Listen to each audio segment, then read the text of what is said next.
La sœur a demandé, la plupart des hommes aiment avoir une deuxième épouse. Elle a fait un sondage, je crois, hein? J'en suis victime. Claudia? J'en suis victime. Non, si vous êtes victime, ne mettez pas tous les hommes dans le même panier. Si vous êtes victime, ne dites pas la plupart des hommes, dites certains hommes, d'accord? Si vous êtes victime, vous ne pouvez pas généraliser à tous les hommes. Quant à votre question, quand un homme veut épouser une seconde femme, il n'a pas à demander l'autorisation. Car Allah leur a donné la permission dans le Coran, mais certains États disent qu'il faut obligatoirement demander l'autorisation. Quel est mon avis? En islam, Allah dit dans le Coran, épousez les femmes de votre choix, 2, 3 ou 4, mais si vous ne pouvez être juste, n'en épousez qu'une. Cette instruction n'est donnée que dans le Coran. Si vous ne pouvez être juste, vous ne devez en épouser qu'une. Le Coran permet d'avoir 2, 3 ou 4 femmes, mais si on ne peut être juste, qu'on n'en épouse qu'une.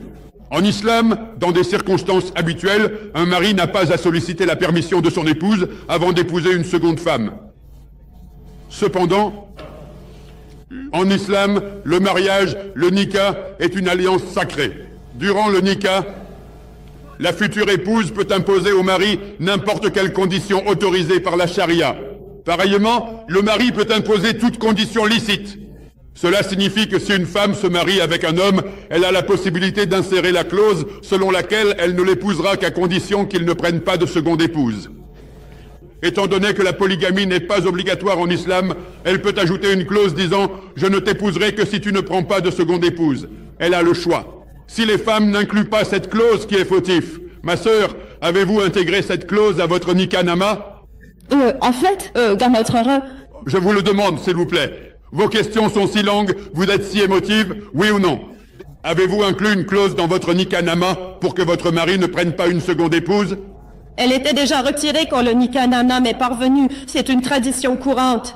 Je vous pose une question simple. Oui ou non? Avez-vous stipulé que votre mari ne prendrait pas de seconde femme? On ne me l'a pas demandé. Qui blâmer? Si vous n'avez pas réclamé vos droits, qui est en faute? Moi ou vous? Si vous ne demandez pas, moi non plus. Je demande. Vous ne connaissiez pas